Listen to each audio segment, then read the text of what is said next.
नमस्कार मित्रांनो, मी फिरदौस शेख डिजिटल बनव यूट्यूब चॅनल मध्ये आपले स्वागत आहे। मित्रांनो, आपल्याला जात पडताळणीसाठी आपण ऑनलाइन कसं करायचं त्याची संपूर्ण ए टू झेड इन्फॉर्मेशन आज आपण या व्हिडिओ मध्ये पाहणार आहोत।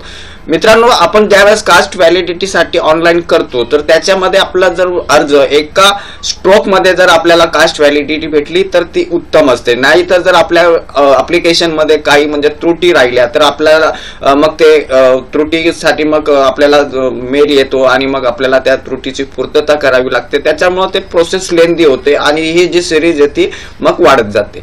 तर आपल्याला इन वन स्ट्रोक आपण कास्ट व्हॅलिडिटी कशी मिळवणार याबाबत आपण इथं पाहू। परंतु तत्पूर्वी आपल्याला ऑनलाइन करण्यापूर्वी काही गोष्टी ज्या आहेत त्या समजून घेणे गरजेचे आहे। तर त्या काय आहेत ते आपण इथं पाहूया। आता हे बघा, कास्ट स्क्रुटनी कमिटीला आपण ज्यावेळेस अप्लाय करतो तर जी जात पडताळणी समिती आहे त्यांचा क्रायटेरिया 3 महिन्यात, तुम्ही अर्ज दाखल केल्यापासून 3 महिने आणि अपवादात्मक परिस्थितीमध्ये आणखी 2 महिने, म्हणजे असे 5 महिने। म्हणजे आपण आपल्याला ज्यावेळेस कास्ट व्हॅलिडिटी लागणार आहे त्याच्या 5 महिने अगोदर आपण म्हणजे धरून चालायचं आहे, म्हणजे एवढा वेळ समिती घेते। परंतु असा शैक्षणिक बाबीमध्ये जनरली समिती जी आहे ती 2 महिन्यामध्ये निपटारा करण्याचा प्रयत्न करते। परंतु आपल्याकडनं जेवढं शक्य होईल तेवढा म्हणजे आपण लवकर सबमिट करण्याचा प्रयत्न करायचा आहे। आता याच्यासाठी म्हणजे कोण कोण करू शकतो, तर हे बघा, 11वी 12वी जर विज्ञान शाखेमध्ये आपण शिकत असेल तर त्यावेळेस तिथं आपण अप्लाय करून ठेवायचं आहे 11वी 12वी विज्ञान शाखेमध्ये। त्याच्यानंतर अनेकांचे म्हणजे काही डिप्लोमा होल्डर्स असतात तर ते पण म्हणजे याच्यात अप्लाय करू शकतात, किंवा व्यावसायिक अभ्यासक्रम। आता अनेक असे कोर्स आहेत जे आर्ट अँड कॉमर्स, आर्ट कॉमर्सचे 11वी 12वीचे विद्यार्थी व्हॅलिडिटीसाठी अप्लाय करत नाही, परंतु ज्यावेळेस ते व्यावसायिक अभ्यासक्रमासाठी जातात त्यावेळेस त्यांच्याकडे कास्ट व्हॅलिडिटी नसते। तर अशा वेळेस व्यावसायिक अभ्यासक्रमासाठी जर त्यांना प्रवेश पाहिजे असेल तर आपल्या महाराष्ट्रामध्ये सीईटी सेल द्वारे जी ऍडमिशनची प्रक्रिया ती पूर्ण केली जाते। तर त्याचा जो आपण सीईटी सेलचा जो ऍडमिशनचा जो ऍप्लिकेशन आहे तो पण आपण तिथं वापरून आणि तिथं यासाठी आपण कास्ट व्हॅलिडिटी साठी आपण अप्लाय करू शकतो। आता हे बघा, अनुसूचित जातीचा जो आदेश आहे तो 1950 आणि अनुसूचित जमातीचा 1950 चे जे आदेश आहे त्याची राज्यनिहाय यादी तयार करण्यात आली होती आणि या संविधानामध्ये म्हणजे सुधारणा करण्यात आली 1990 मध्ये। तर एससी कॅटेगरीमध्ये फक्त 3च धर्म त्याच्यामध्ये समाविष्ट केलेले आहेत, हिंदू, शीख आणि बौद्ध। या धर्माच्या व्यतिरिक्त एससी ही अनुसूचित जमातीमध्ये अनुसूचित जातीमध्ये समाविष्ट असणार नाही। आणि बाकी मग जे अन्य प्रवर्ग आहे जसा अनुसूचित जमाती आहेत, इतर मागासवर्गीय, विभज म्हणजे NT1 NT2 वगैरे हे ओबीसी यांचा म्हणजे धर्माचे बंधन नाहीये। आता महाराष्ट्र शासन अधिनियम 2001, आता याच्यामध्ये आपली जात सिद्ध करण्याची जबाबदारी ही अर्जदारावर राहते। म्हणजे तुम्ही ऍप्लिकंटला आपण कोणत्या जातीचे आहोत आपला जो दावा आहे ते सिद्ध करण्याचा काम हा अर्जदाराचा असतो। आणि ही जी पडताळणी समिती आहे तिला त्या समितीला दिवाणी न्यायालयाचा अधिकार दिलेला आहे। आता आपण ज्यावेळेस ऑनलाइन अप्लाय करतो तर आपला जो दावा आहे, आपला अर्ज आहे, पडताळणी समिती ते तुमच्या अर्जाला 2 अँगलने पाहते। पहिला अँगल त्यांचा मागासवर्गीय यांना वैधता प्रमाणपत्र द्यावे हा त्यांचा एक म्हणजे दृष्टिकोन असतो। दुसरा, नाम सदृश्याचा फायदा घेत बिगर मागासवर्गीयांनी वैधता प्रमाणपत्र मिळवू नये हा पण म्हणजे आपला जो अर्ज आहे तो समिती 2 अँगलने पाहते। आता जातीचे प्रमाणपत्र देण्याचे व त्याच्या पडताळणीचे नियम जे 2012चा जो नियम आहे त्याच्या अनुसार मानव दिनांकापूर्वी जातीचा जो नोंद म्हणजे हा फार महत्वाचा आहे आणि मानव दिनांकापूर्वीचा जो महाराष्ट्र राज्यातील कायमस्वरूपी रहिवास असावा। आता इथं अनेकांना म्हणजे गैरसमज होतो, काही गैरसमज अनेक आहेत। तर आपण इथे एक उदाहरणासाठी आपण आता घेऊया। आता जसा मानक दिनांक अनुसूचित जातीसाठी 10 ऑगस्ट 1950 आहे, विजय एनटी साठी 21 नोव्हेंबर 61, ओबीसी एसबीसी साठी 13 ऑक्टोबर 67 याप्रमाणे आहे। म्हणजे आपण जर एससी एसटी वगैरे यांचा जो मानक दिनांक आहे, महाराष्ट्रातला रहिवासाचा जो दिनांक आहे तो या प्रकारे आहे। आता अर्जदाराचे वडील आजोबा कायमस्वरूपी रहिवास होते तेथील सक्षम प्राधिकाऱ्याकडे जातीच्या प्रमाणपत्रासाठी अर्ज करावा। आता इथं म्हणजे अनेकांना इथं अडचणी असतात, त्यांच्या गैरसमजुती असतात। आता जसं मी एक इथं उदाहरण दाखवतोय, समजा हे मी उदाहरणासाठी दाखवलंय, हे म्हणजे एक डेमो पर्पज दाखवतोय। आता हा शाळा सोडल्याचा दाखला जसा जळगावचा आहे आणि हा जो अर्जदार आहे त्यांनी आपल्या आजोबाचा म्हणजे हा लिव्हिंग सर्टिफिकेट दाखवलाय. आता तो काय म्हणतो, आता हा जो आहे याची कास्ट आहे लोहार म्हणजे येतो एनटी मध्ये. एनटी मध्ये म्हणजे याला जो पुरावा लागणार आहे 21/11/1961 मग तो काय बघतो का शाळेत दाखल झाल्याची जी तारीख आहे ती 54 आहे म्हणजे 61 आणि इथं 54 म्हणजे तो समजतो हा बरोबर आहे, हा माझा पुरावा चालेल. परंतु तसा नसतो. आता इथं तुम्ही समजून घ्या काय आहे. आता समजा हा जो शाळा म्हणजे हा जळगावचा म्हणजे LC आहे, हा म्हणजे असू शकतो कर्नाटकचा असू शकतो MP चा म्हणजे त्याचे जे आजोबा आहेत ते त्यांचा जन्म कर्नाटक मध्ये झालेला असेल किंवा मी एक उदाहरण म्हणून सांगतोय तर ते तुम्ही इथं समजून घ्यायचं. किंवा तुम्ही महाराष्ट्रामधल्याच कोणत्या दुसऱ्या जिल्ह्यामध्ये तुमच्या आजोबांचा जन्म झालाय मग तुमचा मानक दिनांकापूर्वीचा कायम रहिवास म्हणजे कोणता होणार आहे. तर हे बघा तुमचा कायम रहिवास इथं जो तुमचा जन्म आहे जो जन्मस्थळ आहे तो तुमचा कायम रहिवास होणार आहे. अनेकांना असं वाटतंय का आम्ही म्हणजे आता 1954 आजोबांनी ऍडमिशन घेतले म्हणून आम्ही जे आहे एनटी साठी जे आम्हाला 61 पुरावा पाहिजे तो इथं आमचा पूर्ण होतो. तसं नाहीये, कायम रहिवास होत नाही. कारण हे 2012च्या गाईडलाईन नुसार इन केस द अप्लिकंट और हिज फादर और ग्रँडफादर और ग्रेट ग्रँडफादर और relative was not ordinary resident of the place within the area of jurisdiction of the component authority temporary residence application for the purpose of service, employment, education or confinement in jail etc with the area shall not confirm jurisdiction on the component authority to issue caste certificate.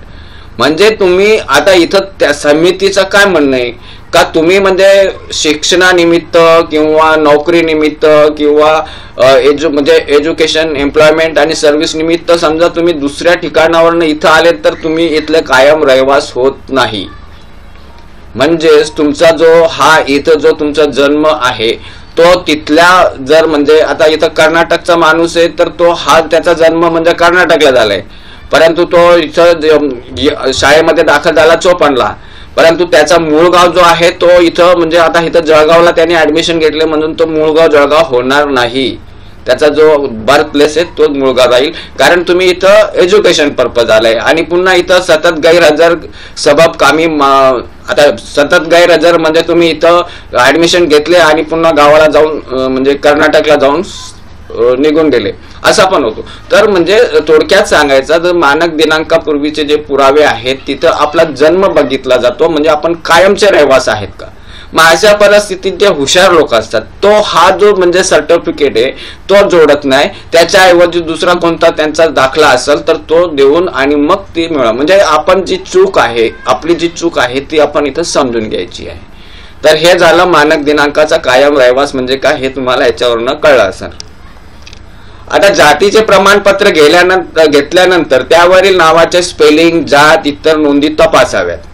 आता ज्यावेळेस आपण caste certificate घेतो अनेक म्हणजे असे करतात का जे घाईघाईमध्ये कास्ट सर्टिफिकेट मिळवतात. ऍक्च्युली कास्ट सर्टिफिकेट हे आपल्या जे एज्युकेशनल डॉक्युमेंट आहेत जे कधीही बदलत नाही त्याच्या अनुसार आपल्याला घ्यायला पाहिजे. आणि जर तेच आपण घेतलं नाही आपला जातीचा दाखलाच जर समजा त्याच्यामध्ये स्पेलिंग मिस्टेक असेल तर मग आपली जो व्हॅलिडिटी मिळणार आहे ती पण म्हणजे चुकीचीच भेटणार आहे. आणि ज्यावेळेस मग आपल्याला कधी नोकरी किंवा आपल्याला कोणत्या ऍडमिशन करता ज्यावेळेस आपण जातो त्यावेळेस मग तिथं आपल्याला त्रास होतो. तर ते अगोदर जातीचे प्रमाण जर आपले तपासून घ्या त्याच्यावर स्पेलिंग वगैरे बरोबर असेल तरच अप्लाय करा, नाहीतर पहिले अगोदर जातीचा दाखला जो आहे चेंज करून करेक्ट स्पेलिंगचा तो मिळून आणि नंतरच व्हॅलिडिटी साठी अप्लाय करा. आता अर्ज आपल्याला समजा हे आपण पाहणारच आहोत बार्टीच्या वेबसाईट वरती जायचा असतो त्याच्यानंतर सबमिट केल्यानंतर त्या अर्जाची पासपोर्ट प्रिंट वगैरे घ्यायची असते आणि त्याच्यानंतर मूळ कागदपत्रे व टेस्टेड कॉपी ह्या आपल्याला समितीमध्ये जाऊन जमा करायचे असतात. आता ज्या जिल्ह्यातनं जातीचा दाखला घेतलाय त्या कार्यक्षेत्रातील समितीकडे अर्ज सादर करायचा असतो आणि आपण ज्यावेळेस आपण ऑनलाईन करतो तर त्यावेळेस आपल्या जे कास्ट सर्टिफिकेटची जी इन्फॉर्मेशन आहे त्या इन्फॉर्मेशनच्या अनुसारच म्हणजे त्या संबंधित कास्ट व्हॅलिडिटी समितीला आपला अर्ज वर्ग होतो. परंतु इथे एक गोष्ट लक्षात घ्या, जर 2012 नंतर आपण जातीचा दाखला काढला असेल आणि तो आपला मूळ गावचा नसेल तर मग कृपया पहिले तो जो दाखला आहे जातीचा तो बदलून घ्या आणि आपल्या मूळ गावावरनं जातीचा दाखला मिळवा जर तुम्ही 2012 नंतर जातीचा दाखला मिळवला असेल तर. परंतु 2012च्या अगोदर हा नियम नव्हता. तुम्ही जिथं तुमचा रेसिडेन्स आहे तिथनं पण तुम्ही जातीचा दाखला काढू शकत होता, तसा नियम नव्हता. परंतु आता 2012 नंतर मग तुम्हाला तुमचा जो मूळ गाव आहे तिथनंच तुम्हाला तुमचं कास्ट सर्टिफिकेट काढायचं आहे. तर तुमचा कास्ट सर्टिफिकेट पाहून घ्या. 2012 नंतर जर तुमचा जातीचा दाखला हा तुमचा मूळ गावाचा नसेल तर तिथं तुम्ही मूळ गावावरनं काढून आणि मगच व्हॅलिडिटीसाठी अप्लाय करा. आता आपल्याला कागदपत्र काय काय लागणार आहे, तर आज अर्जदाराचा मूळ म्हणजे दाखला, जातीचा दाखला लागणार आहे, त्याची प्लस अटेस्टेड कॉपी, वडिलांचा शाळा सोडल्याचा दाखला त्याची अटेस्टेड कॉपी, अर्जदाराचा शाळा सोडल्याचा दाखला, त्याच्यानंतर रक्त नातेसंबंधामध्ये नातेवाईकांची जर जात वैधता प्रमाणपत्र असेल तर त्याची सांख्यिक प्रत, ह्या सगळ्या गोष्टी आपल्याला लावायच्या आहेत. आता समजा अर्जदाराचे वडील शाळा प्रवेश मानवी दिनांकापूर्वी नसल्यास, त्याच जातीचा नोंद नसल्यास किंवा वडील अशिक्षित असल्यास तर पुढील कागदपत्रे आपल्याला लावायची. तर आता वडिलांचं जे आपल्याला आपण देतोय LC देतोय तर तो मानक दिनांक जर कव्हर करत नसेल तर अशा वेळेस मग आजोबांचा गाव नमुना 14 तुम्ही देऊ शकता, कोतवाल बुक नक्कल तुम्ही देऊ शकता, किंवा शाळा सोडल्याचा दाखला. त्याचप्रमाणे काका, आत्या, चुलत आजोबा यांचा पण तुम्ही देऊ शकता गाव नमुना 14 किंवा तुमचा कोतवाल बुक नक्कल. आता हे बघा, हे गाव नमुना 14 जे आहे पूर्वी याच्यामध्ये जन्म आणि मृत्यूची नोंद असायची आणि त्याच्यामध्ये जातीचा पण उल्लेख केलेला असायचा. आता काही विभागामध्ये हे गाव नमुना 14 अवेलेबल आहेत, काही विभागामध्ये तिथं कोतवाल बुक हे अवेलेबल असतात. तर ते आपल्याला शोधायचंय. आपला जो पण विभाग आहे तिथं आपल्याला शोधायचं. ते इतका इझी नाहीये, परंतु तुम्ही जर ते शोध घेतला तर मिळतंय. आता जर आपण बार्टीच्या वेबसाईट वरती गेलो तर त्याच्यामध्ये FAQ चा जो सेक्शन आहे त्याच्यामध्ये आपल्याला म्हणजे डॉक्युमेंट्स रिक्वायर्डची जी लिस्ट आहे तीच आपल्याला पूर्ण तिथं पाहायला भेटते. एकदा ही लिस्ट पाहून घ्या. जर तुमच्याकडे एज्युकेशनल डॉक्युमेंट्स नसेल तर तुम्ही मग महसुली पुरावे पण म्हणजे देऊ शकतात. तर या प्रकारे तुम्ही ह्या गोष्टी म्हणजे करू शकतात. आणि इथं हे सगळे डॉक्युमेंट्स आहेत तर तुम्ही हे वाचून घ्यायचंय. हे फार जुने डॉक्युमेंट असल्यामुळे काही ठिकाणी जे आहे आपल्या अर्जदारांना अडचणी येतात. परंतु हे बघा, आपल्याला म्हणजे जात सिद्ध करण्यासाठी आपल्याला एव्हिडन्स द्यायचे तर तुम्ही एव्हिडन्स मिळतात, तुम्हाला प्रयत्न करायचे आणि काही व्यावहारिक दृष्टिकोन ठेवून काही प्रॅक्टिकल पण व्हावं लागेल. प्रत्येक गोष्ट जी आहे ती म्हणजे नियमावर बोट ठेवून होत नाही. तर काही जे आहे ते आपल्याला प्रॅक्टिकल पण व्हावं लागेल, व्यावहारिक व्हावं लागेल आणि शोधलं तर मिळतंय, नक्की मिळतंय. तर हे सगळ्या डॉक्युमेंटची लिस्ट आपण पाहून घ्यायची आहे. आता याच्यामध्ये आपल्याला जे आहे, आता आपण जो ऑनलाईन अर्ज करणार आहे तो अर्ज म्हणजे 16 त्याची प्रिंट आउट घ्यायची आहे. त्याचबरोबर आपल्याला शपथपत्र 17 आणि वंशावळ म्हणजे ही म्हणजे शपथपत्र आता एज्युकेशन साठी असेल तर त्याच्यासाठी शपथपत्र 15A लागतो आणि वंशावळ 3 लागते. आता आपली वंशावळ कशी असतात हे बघा. इथं मेन जे आहे अनेक जण म्हणजे गफलतपणा करतात. काही लोक काय करतात, आता जसा वडील त्याच्यानंतर मग त्यांना किती मुलं मुली त्याच्या हिशोबाने देतात आणि इथं समजा बहिणीची व्हॅलिडिटी असेल, भावाची असेल किंवा नसेल तर मग त्यांचे जे दाखले वगैरे हे देऊन आणि तिथं वंशावळ सादर करतात. पण तसा करू नका. तुम्ही जी वंशावळ तयार करणार त्याच्यामध्ये सविस्तर आणि विस्तृत करा.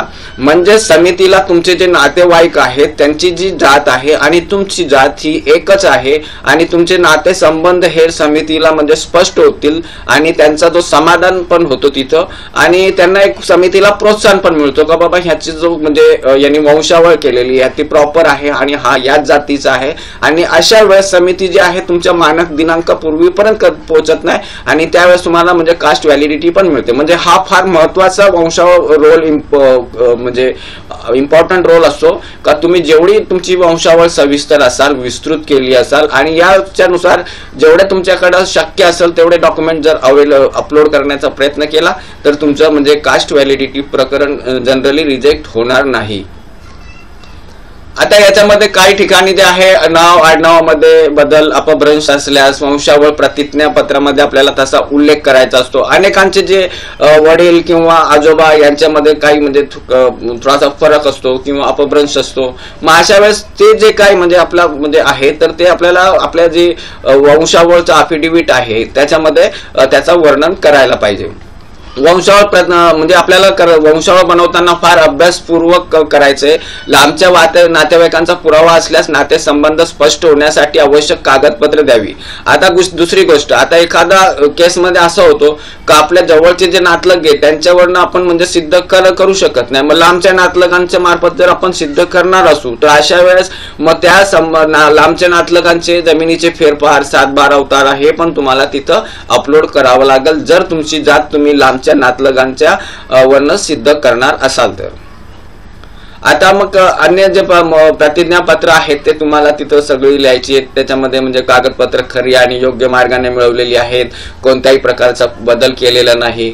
आणि जर कोणाची मोडी लिपी किंवा उर्दू लिपीतील कागदपत्र असल्यास मोडी किंवा उर्दू लिपिकारांचे जाणकारांचे लिपानंतर व शपथपत्र, म्हणजे जे पण लिपिकार आहेत त्यांचं म्हणजे ते ऍक्च्युली ते लायसन्स होल्डर असतात तर त्यांच्याकडे त्यांचा एक शपथपत्र घ्यायचं असतो आणि ते भाषांतर जे म्हणजे असतं येतं ते तुम्हाला तिथनं मिळवायचं असतो.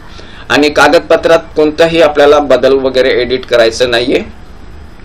आणि दुसरी गोष्ट, आपल्याला अनावश्यक गोष्ट जसं रॅशन कार्ड, वीज बिल, पॅन कार्ड, निवडणूक ओळखपत्र जे करंट डेटचे आहेत जे त्याची गरज नाही आपल्याला.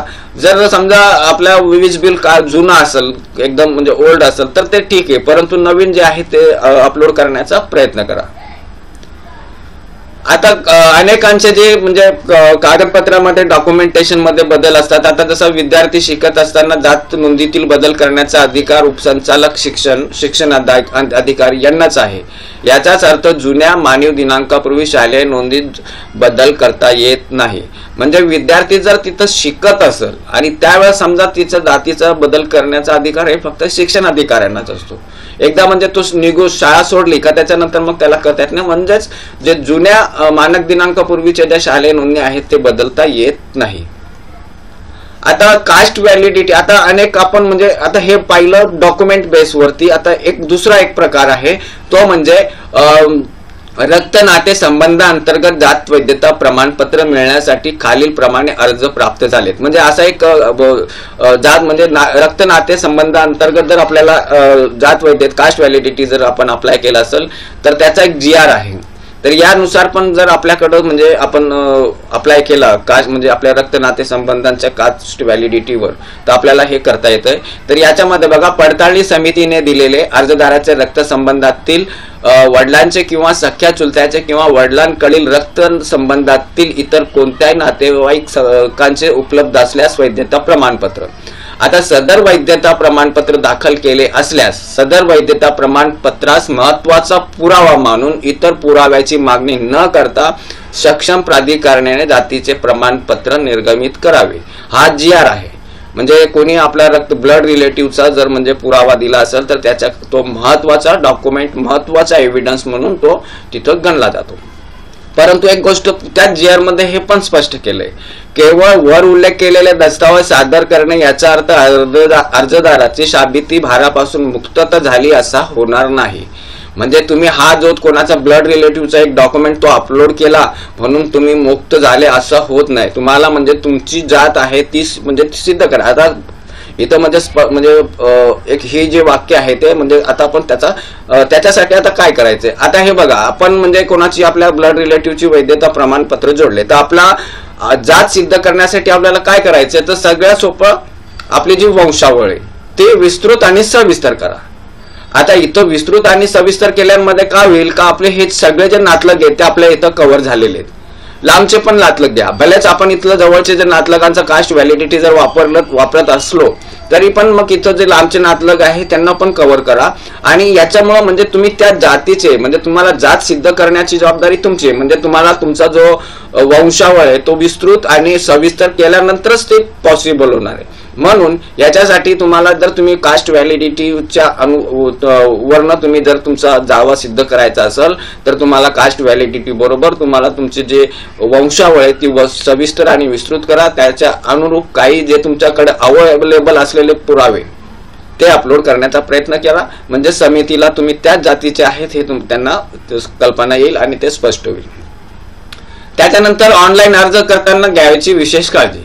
सर्व मूळ कागदपत्र व्यवस्थित स्कॅन करून ऑनलाईन प्रणालीमध्ये अपलोड करावीत. छायांकित प्रत अपलोड करू नये. अर्जदाराच्या जात प्रमाणपत्रावरील माहिती ऑनलाईन प्रणालीमध्ये अचूक भरावी। सदरची माहिती आपल्या जात वैधता प्रमाणपत्रावर प्रिंट होणार आहे, त्यामुळे स्पेलिंग मिस्टेक करू नये। तर त्यावेळेस आपण ऑनलाईन करतो तर त्यावेळेस आपल्याला फार काळजीपूर्वक करायची आहे। एकदा म्हणजे तुमच्याकडे दाखला मिळाल्यानंतर जर तुम्हाला तिथं करेक्शन करायचं असेल तर तिथं फार अडचणीचं होतो।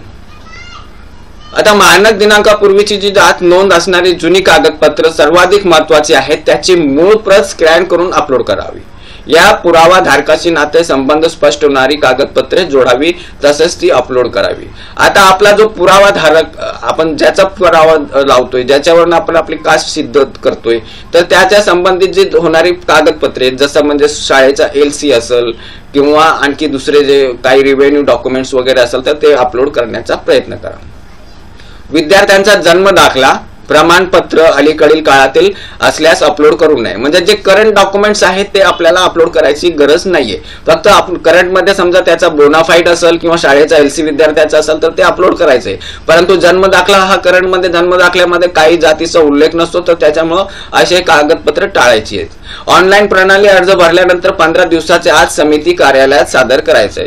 तर तुम्हाला जे तुम्ही ऑनलाईन केल्यानंतर त्याची प्रिंट काढायची आहे, त्याचं सांशांकित प्रत तुम्हाला समितीमध्ये जाऊन प्रिंटआउट सोबत सांशांकित प्रत जी आहे ती समिती कार्यालयामध्ये नेऊन द्यायची आहे।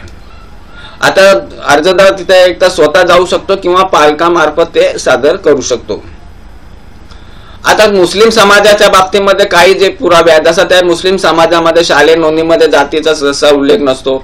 माननीय दिनांकापूर्वीचे महसाली व व्यावसायिक पुरावे मग त्यांना तिथं आवश्यक असतात, तर ते अपलोड करायचे असतात। म्हणजेच त्यांना जे शाळेच्या याच्यामध्ये त्यांचं फक्त मुस्लिम किंवा सुन्नी मुसलमान किंवा इस्लाम एवढाच लिहिलेला असतो। मग अशा वेळेस जे मुस्लिम समाजाची जी लोक आहेत त्यांनी मग डीम डेट पूर्वी त्यांचे जे पारंपरिक व्यवसाय जे आहेत त्याचे पुरावे तिथं त्यांनी जोडायचे आहेत। अन्य राज्यातनं जी व्यक्ती आलेली आहे तर त्यांनी ऍक्च्युली इथं त्यांना महाराष्ट्राच्या कोणत्याही सवलतीस ते पात्र नसतात आणि त्यांना जे नमुना 10 मध्ये प्रमाणपत्र मिळते आणि त्याच्यामध्ये ते बाहेरचे जे राज्याचे जे आहेत त्यांना महाराष्ट्रातले कोणतेही फायदे मिळत नाही।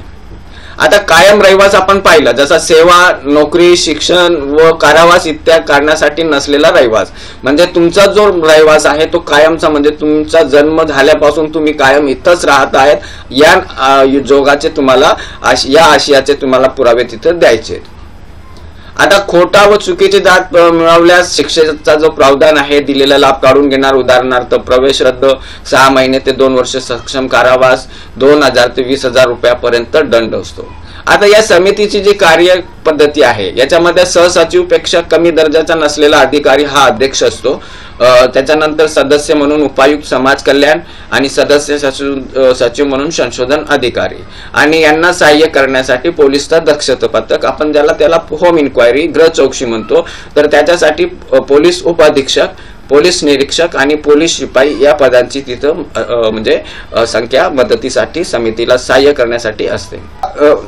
मित्रांनो, आता आपण पाहूया हे ऑनलाईन कसं करायचंय, तर चला वळूया आपण ऑनलाईनच्या प्रोसेसकडे। तर आपल्याला हे CCVIS म्हणजे भारतीय validity.maharashtra.gov या वेबसाईटवरती यायचं आहे आणि या वेबसाईटची लिंक मी माझ्या व्हिडिओच्या डिस्क्रिप्शनला पण देईन, तुम्ही तिथनं ते फॉलो करू शकता। आता आपण पहिले जे आहे आपल्याला इथं न्यू युजर रजिस्टर हिअर, तर इथं क्लिक करायचं आहे। त्याच्यानंतर आपल्याला हे बघा रजिस्ट्रेशनचा पेज आपल्याला दिसेल। इथं आपल्याला सॅल्युएशन्स निवडायचे आहे, आपला पहिला नाव, मधला नाव, लास्ट नेम, त्याच्यानंतर आपला जेंडर सिलेक्ट करायचा आहे, आपला ईमेल ID, मोबाईल टाकायचा आहे। मोबाईल टाकल्यानंतर सेंड OTP वर क्लिक केल्यानंतर तो व्हेरीफाय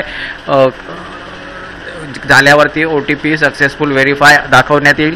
मग त्याच्यानंतर मग इथं आपल्याला रिसेंट जर आपल्याला करायचं असेल तर रिसेंट पण करू शकतो। पासवर्ड आपण आपल्या पसंतीचा टाकायचा आहे आणि सबमिटवरती क्लिक करायचं आहे। तर हे बघा, thank you for registration, please verify your email ID। तर आपल्या ईमेलमध्ये बघूया, हे बघा ही ई-व्हॅलिडिटी कास्ट सर्टिफिकेट, ह्याच्यावरती क्लिक केल्यानंतर मग आपल्याला इथे कन्फर्म ईमेलवरती क्लिक करायचं आहे। तर बघा, thank you your email is verified, click here to log in. आता याच्यावरती क्लिक केल्यानंतर आता फिलिंग अप्लिकेशन कसं करायचं ते पाहूया। पुन्हा आपण या वेबसाईटवरती यायचं आहे, जे आपण ईमेल आयडीने ज्या ईमेल ID आपण प्रोव्हाइड केलेला तो ईमेल ID टाकायचा आहे, पासवर्ड आणि लॉग इन कॅप्चा टाकून लॉग इनवरती क्लिक करायचं आहे।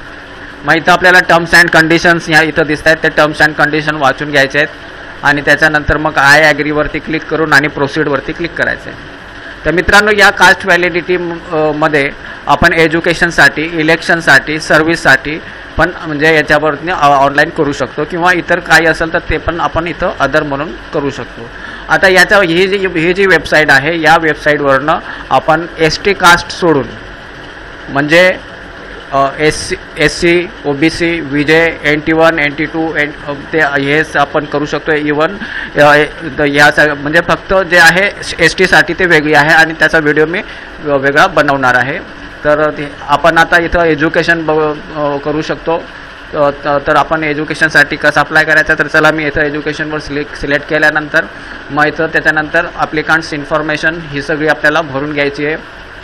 अप्लिकंटचं नाव, अप्लिकंटचं मिडल नेम वगैरे सगळं हे आपण रजिस्ट्रेशन करताना जे केलेलं ते इथं आपल्याला पाहायला भेटेल. आता इथं जे आहे आपला कास्ट सर्टिफिकेटवरती नाव कसं आहे ते नाव इथं लिहायचं आहे, आधार क्रमांक लिहायचं आहे, बर्थ डेट ऑफ बर्थ ती आपल्याला सिलेक्ट करायची आहे. त्याच्यानंतर कॅटेगरी, आता मी इथं OBC सिलेक्ट केली. जर तुम्ही SC असाल तर SC, तुमची जी काय कास्ट आहे त्याच्या अनुरूप तुम्हाला इथं सिलेक्ट करायचं. तर त्याला मी इथं अदर बॅकवर्ड क्लास, त्याच्यानंतर आपला क्लास अप्लाइड, तुमच्या म्हणजे कोणता म्हणजे तुमची कास्ट आहे, तुमच्या कास्ट सर्टिफिकेटवरती त्याचा जो सिरियल नंबर पण असतो. आता इथं मी कुणबी 83, तर तुम्ही तुमच्या अनुरूप जे आहे ते इथं सिलेक्ट करायचं आहे. कास्ट सर्टिफिकेटचा नंबर टाकायचा आहे, कास्ट सर्टिफिकेट इश्यू डेट टाकायची आहे आणि तुम्हाला कोणत्या जिल्ह्यातनं कास्ट सर्टिफिकेट मिळालं आहे ते टाकायचं आहे आणि म्हणजे designation of certificate issuing authority, तुम्हाला कास्ट सर्टिफिकेट कोणी दिलेलं आहे त्याचा डेसिग्नेशन टाकायचं आहे आणि त्याचं सब डिव्हिजन ऑफिस कोणतं आहे म्हणजे जिल्ह्याचा जो तालुका प्लेस असतो तो इथं निवडायचा आहे.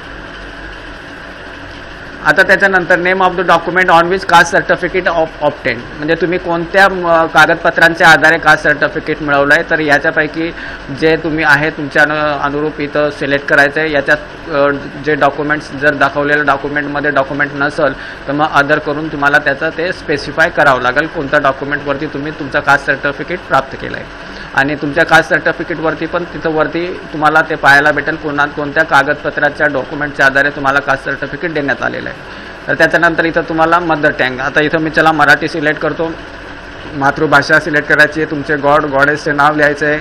त्याच्यानंतर तुमचे 5 आडनावं, तुमच्या कुटुंब म्हणजे या ब्लड रिलेशनमध्ये असणारे जे 5 नावं आहेत आडनावं, ती आडनावं इथं लिहायची आहेत. त्याच्यानंतर सेव्ह अँड कंटिन्यूवरती क्लिक करायचं आहे. तर मग हे बघा इथं दाखवतोय आर यू शुअर, ओके करायचं आहे. हे बघा डाटा सेव्ह सक्सेसफुली. आता आपण जसं ते आपला हा फॉर्म भरत जाणार तसे हे बघा ग्रीन म्हणजे हे होत जाणार. आता हे ॲप्लिकेशन इन्फॉर्मेशन झालं, ॲप्लिकंटचा ॲड्रेस, आता applicants education detail, family migration detail, family caste validity detail आणि अपलोड डॉक्युमेंट. तर एवढे स्टेप्स आहेत. आता आपण जे आहे ॲप्लिकंट्स एज्युकेशन डिटेल, हे करस्पॉन्डन्स डिटेल, आता इथं करस्पॉन्डन्स ॲड्रेस आपल्याला टाकायचं आहे, तुम्ही तुमच्या अनुरूप इथं टाकायचं आहे. त्याच्यानंतर परमनंट ॲड्रेस हेच आहे तर येस करायचं, अन्यथा नो करायचं आहे. नो केलं तर मग तुम्हाला ते तुमचा जो ॲड्रेस आहे त्याचा स्पेसिफाय करावा लागेल. तर त्याला मी इथं येस करतो. येस करून हे ॲड्रेस सगळं मी भरलेलं आहे. त्याच्यानंतर सेव्ह अँड कंटिन्यूवरती क्लिक करतो. आर यू शुअर, ओके करायचं आहे. आता याच्यानंतर तुमचा ॲप्लिकंट्स एज्युकेशन डिटेल, आता इथं तुम्हाला एज्युकेशन डिटेल जे आहे ते फिलअप करायचं आहे.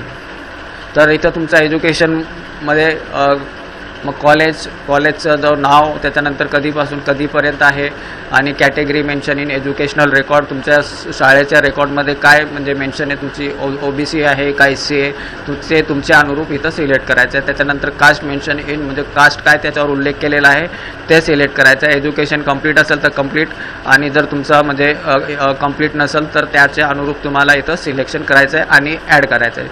तुम्ही याप्रमाणे म्हणजे जर तुम्हाला मल्टिपल करायचं असेल जसं प्रायमरी शाळा किंवा कॉलेज किंवा सेकंडरी तर तुम्ही इथं ॲड करत जाऊ शकता. आता इथं बघा एज्युकेशनमध्ये मी इथं केलं तर ॲड झालं आहे. आता याच्यानंतर मी पुन्हा सेव्ह अँड, जर तुम्हाला याच्यामध्ये काही एडिट करायचं असेल तर तुम्ही इथं एडिटवर जाऊन पुन्हा एडिट पण करू शकता आणि जर व्यवस्थित असेल तर मग सेव्ह अँड कंटिन्यूवरती क्लिक करायचं आहे. त्याच्यानंतर हे बघा इथं पॉपअप दाखवेल आर यू शुअर, तर ओके करायचं आहे. आता इथं बघा फॅमिली डिटेल, आता इथं फॅमिलीची माहिती सगळी भरायची. वडिलांचं नाव, वडिलांचा मिडल नेम, वडिलांचं सरनेम, ग्रँडफादरचं नाव, ग्रँडफादरचा मिडल नेम, लास्ट नेम. त्याच्यानंतर इथं तुमचा परमनंट ॲड्रेस जो आहे तो त्याच्या अनुरूप तुम्हाला इथं सिलेक्ट करायचं आहे आणि ते केल्यानंतर मग इथं पुढं सेव्हवरती क्लिक करायचं आहे. इथं सेव्हवरती क्लिक केल्यानंतर इज अप्लिकंट्स फादर इज लिटरेट, तर यस असेल तर यस करायचं, अन्यथा नो करायचं आहे. आता चला मी इथं सेव्ह अँड कंटिन्यू करतो. त्याच्यानंतर आर यू शुअर, तर ओके करायचं आहे. आता फॅमिली मायग्रेशन डिटेल, म्हणजे तुम्ही कोणत्या दुसऱ्या राज्यातनं स्थलांतरित झाला असेल तर यस करायचं, अन्यथा नो करायचं. नेटिव्ह प्लेस मायग्रेशन, म्हणजे तुमचा जो मूळ गाव आहे तिथनं तुम्ही मायग्रेट झाला असेल तर यस करायचं, अन्यथा नो करायचं आहे. आता इथं जर relative who is residing at native place, मग तुमच्या नेटिव्ह प्लेसला रिलेटिव्ह राहत आहेत तर त्यांचं नाव लिहायचं आहे. त्याच्यानंतर इथं मग रिलेशनचं तुमचा रिलेशन लिहायचं. तर आता मी इथं म्हणजे नेटिव्हचं नाव लिहायचं आहे आणि त्याच्यानंतर तिथं राहणारे म्हणजे मी तो फादर लिहिलं आहे.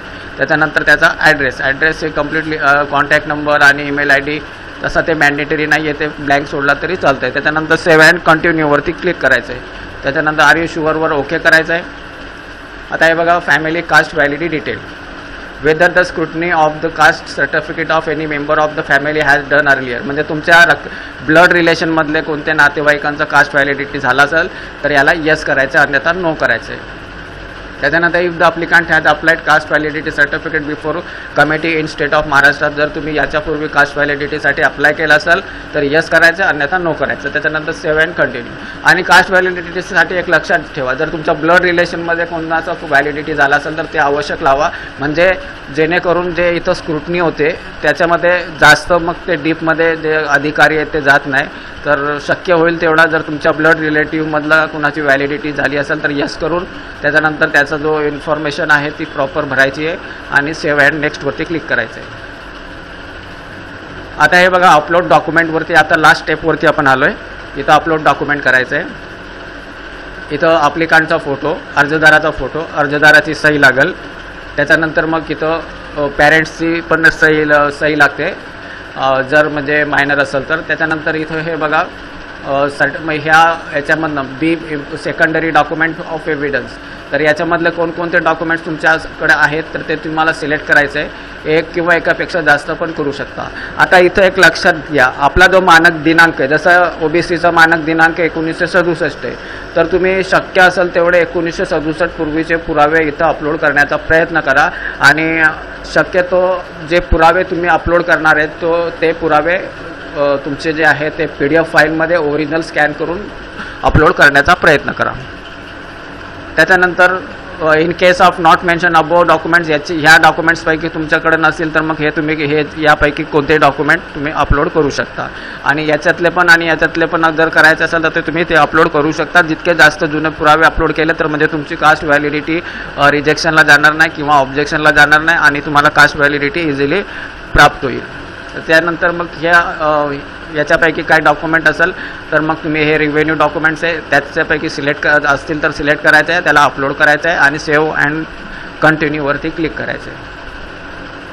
तर चला मी इथं डॉक्युमेंट्स अपलोड केलेले आहेत. मी हे सिक्युरिटी पर्पज म्हणजे सगळी इन्फॉर्मेशन ब्लर केलेली आहे, हाईड केलेली आहे. तुम्ही तुमचे अनुरूप इथं करायचं आहे. त्याच्यानंतर मी इथं सगळे डॉक्युमेंट्स अपलोड केले. सेव्ह अँड कंटिन्यूवरती क्लिक करतो. आर यू शुअर ओकेवरती क्लिक करायचं आहे. तर हे बघा आपला डाटा सेव्ह सक्सेसफुल झाला आहे. आता आपल्याला अप्लिकंटची इन्फॉर्मेशन इथं सगळी आपल्याला पाहायला भेटेल. पूर्ण एकदा इन्फॉर्मेशन पाहून घ्यायचं आहे. जर तुम्हाला याच्यामध्ये काय करेक्शन करायचं असेल तर तुम्ही इथं एडिटवरती जाऊ शकता आणि ती इन्फॉर्मेशन करेक्ट करू शकता. आता मी इथं माझी इन्फॉर्मेशन बरोबर आहे तपासली. त्याच्यानंतर या आय ॲग्रीवरती क्लिक करायचं आहे आणि सबमिटवरती क्लिक करायचं आहे. आता हे बघा final submit. After final submit you will not able to modify the data. तर तुम्ही जर म्हणजे खात्री असेल तुम्ही लागल्यास एकदा पुन्हा तपासून पहा तुमची माहिती व्यवस्थित असेल तरच सबमिट करा. कारण कास्ट व्हॅलिडिटीच्या ठिकाणी फार म्हणजे केअरफुली आपल्याला तिथं तपासले जातात. तर त्यामुळं तुम्ही जे तुमची माहिती आहे तुम्ही तुमच्या डॉक्युमेंटच्या अनुसार व्यवस्थित योग्य प्रकारे ते फिलअप करायचं आहे. त्याच्यानंतर इथं फायनल सबमिटवरती क्लिक करूया. हे बघा ॲप्लिकेशन पेमेंट स्टेटस. आता आपल्याला पेमेंट करायचं आहे. तर इथं तुम्हाला ॲप्लिकेशन ID मिळाली आहे. आता आपण एज्युकेशनसाठी केलं आहे म्हणून इथं ED भेटले. जर इलेक्शनसाठी असेल तर आपल्याला EL दाखवेल. ॲप्लिकंटचं नाव असेल, टाईप ऑफ ॲप्लिकेशन एज्युकेशनसाठी इथं मोबाईल, तुमचा email ID, date of birth ह्या सगळ्या गोष्टी आहेत आणि तुम्ही मेक पेमेंट करायचं आहे. आता एज्युकेशनसाठी 100 रुपये, इलेक्शनसाठी जर तुम्ही केला तर ते 500च्या दरम्यान जातं आहे आणि त्याच्या अनुरूप तुम्हाला इथं म्हणजे हे करायचं आहे. त्याच्यानंतर मेक पेमेंटमध्ये तुम्ही नेट बँकिंग करू शकता, UPI पेमेंट किंवा क्रेडिट कार्ड डेबिट कार्डने पण पेमेंट करू शकतात आणि पेमेंट करायचं तुम्हाला ते अवगतच आहे. तर मित्रांनो, या प्रकारे जे आहे कास्ट व्हॅलिडिटीसाठी आपण जे आहे ऑनलाईन अप्लाय करू शकतो. आणि आजच्यासाठी आपण इथंच थांबूया. धन्यवाद. जय हिंद.